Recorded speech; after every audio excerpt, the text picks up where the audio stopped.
The story of Indian warfare is the story of India itself. India, glorious India, a civilization almost 10 millennia old. On its soil, empires have come and gone. Religions and cultures have arisen and flourished, and the diversity of mankind has lived together. Its land has seen battles won and battles lost, and its battlefields have shaped the history of India and the destiny of its people.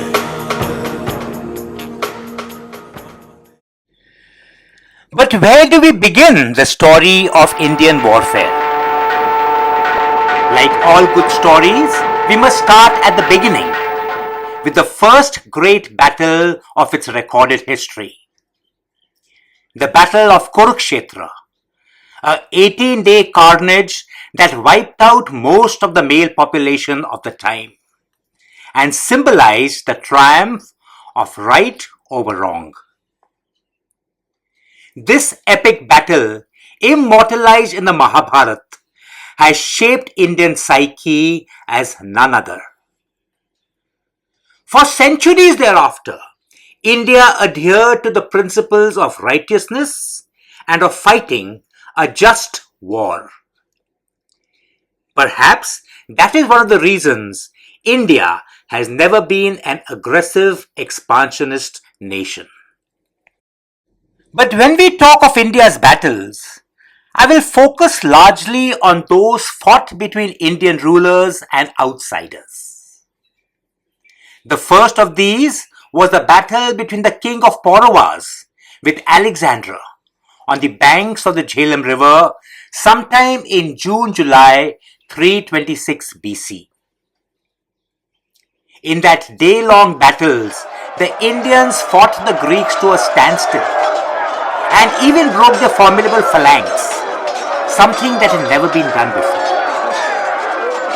It is significant that after this battle, Alexandra's troops refused to go further, and Alexandra withdrew from India, calling the Indians the bravest and the most skillful opponent we have ever encountered.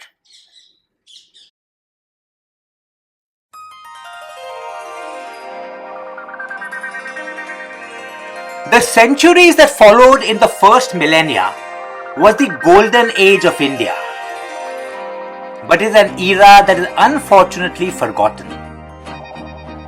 Empires like the Guptas, the Mauryas, the Cholas, the Rashtrakutas, the Pallavas all flourished.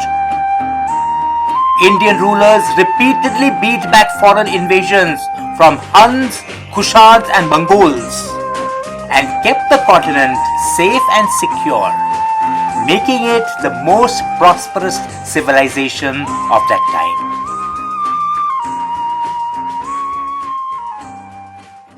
But change was to come.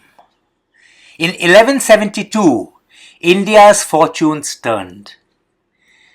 Prithviraj Chauhan was defeated by Muhammad Ghori in the second Battle of Kargil, after having routed him just a year earlier in the previous one. With this defeat, the Rajput Empire diminished and the Sultanate was established in India. It is tragic that from that day onwards, it has been foreign rulers who have sat on the throne of Delhi. An even more lasting change came about in 1526, when Babur, armed with newly discovered cannons and muskets, defeated Ibrahim Lodi in the first Battle of Panipat. Worse, he defeated the Rajputs under Rana Sanga in the Battle of Khanwa just the next year. The Indians could not adapt to the new concepts of gunpowder and maneuver. Grounded in the past, they were defeated, and this set the tone for the Mughal Empire in India, which then lasted 300 years.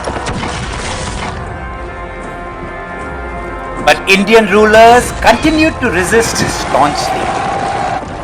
Maharana Pratap of Mewar waged a defiant war against the Mughals. The Battle of Haldi Ghati is remembered even today for his courage and chivalry. But unfortunately, it was a tactical defeat. Rana Pratap's strategic victory lay in the fact that he continued the battle and regained most of his lost kingdom in his 2-decade-long war with Akbar.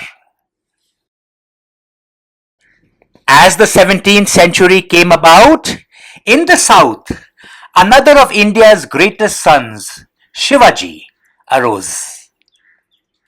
He carved a Maratha empire across the Deccan, defeating the Nizams of Hyderabad and the Mughal armies of Aurangzeb. His legacy was carried forward by the Peshwas, especially Bajirao I, who remained undefeated in 40 battles as the Marathas established their footprint from Kandahar to Calcutta on the strength of their light, fast cavalry. But the rise of the Marathas had an abrupt fall. Ahmad Shah Abdali, the Afghan ruler of Kabul, was invited by the Nawabs of North India to battle the Marathas, and the stage was set for the largest and bloodiest battle in Indian history, the Third Battle of Panipat. The Marathas were very successful at the start of the campaign and even captured Delhi and Kunjpura, one of Abdali's major strongholds, by the end of 1760. They then set out for Panipat, but Abdali crossed the flooded Yamuna river and came up behind them, cutting them off from their supplies and replenishments. Starved in the cold North Indian winter, the Marathas gradually weakened. Finally, on 14th January 1761, on the auspicious day of Makar Sankranti, the Marathas launched a final desperate attack on the Afghan lines. All day long, the battle hung in balance, till the Maratha ranks finally broke late in the evening. In the slaughter that followed, over 30 Maratha warriors perished, and over 20 to 30,000 women and children were taken prisoner in what was the darkest day of Indian history. The Maratha defeat had an even greater consequence. It opened the way for the British to establish their empire by their victories in the battles of Palashi and Buxar. Palashi was won by treachery. The British bribed Mir Zafar, the commander-in-chief of the army, to betray his own ruler and set the tone for British rule in India. The British consolidated themselves by turning ruler against ruler. First, they enlisted the Marathas and the Nawab of Hyderabad to help them in the Mysore war against Tipu Sultan. Then they turned the Hyderabadis and the Marathas against each other, using race and religion skillfully. In North India, the Sikhs under Maharaja Ranjit Singh had established an empire extending from Kandahar right up to Ladakh and Tibet. They used Indian soldiers to bring down the Sikh empire in the Anglo-Sikh wars. The British did not conquer India. They merely let us defeat ourselves. And independence, glorious independence, came in 1947. But the story of India's battles continued. The fledgling nation was hurled into war just 2 months after its birth, when Pakistan attacked Kashmir, using tribesmen and army officers and men dressed in civilian clothing. They almost succeeded.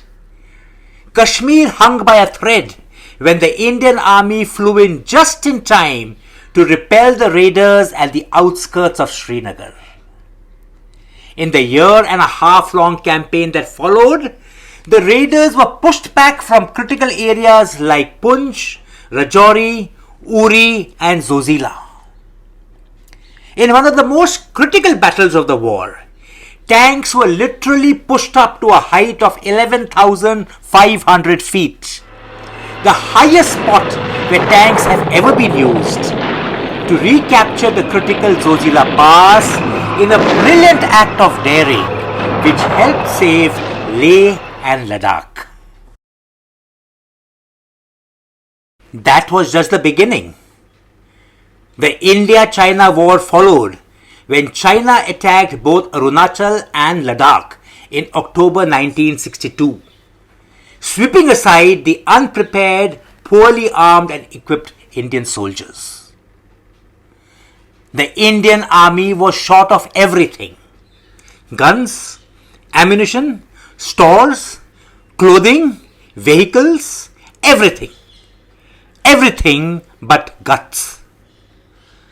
That defeat of 1962 was a debacle, and it is something we must always remember and never allow to happen again. In the wake of this defeat, Pakistan attacked India again in September 1965. This 22-day war was the bitterest and the most brutal war between the two nations, extending from Kutch to Kashmir. It saw tanks clashing in some of the largest battles ever in Philora in Pakistan and near Amritsar in Indian Punjab. Pakistan's 1st Armored Division was decimated in the flooded fields around a village appropriately named Asalutta, or the right response, forcing it to flee and leave behind 97 Patton and Shafi tanks, many of which were captured intact in mint condition. But the clinching moment came in 1971, a 14-day war that saw Pakistan cut to size and led to the creation of a new nation, Bangladesh. It saw some momentous battles in land, sea and air. The Indian Navy attacked Karachi in 2 audacious raids on 4th and 7th December, destroying 7 ships and setting ablaze the oil storage plants. The IAF crippled the Pakistani Air Force in both the east and the west. In East Pakistan, Indian troops advanced right up to Dhaka, forcing 93,000 Pakistani officers and men to lay down their arms in the largest surrender since World War II.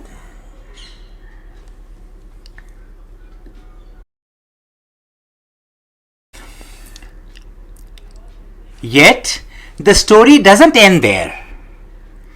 The wars continued through the slow insurgencies of Kashmir and the northeast, in the heights of Siachen, in the Indian peacekeeping operations in Sri Lanka, and in the Kargil War of 1999, where Indian soil was recaptured by the blood and valor of Indian officers and men in the rarefied heights of Kargil, Dras and Batalik.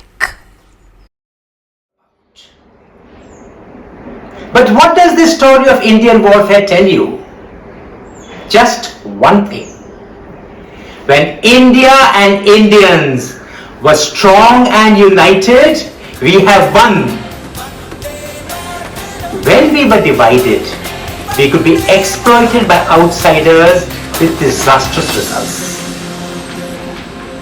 It is something we must always remember, and remember the lessons of our history.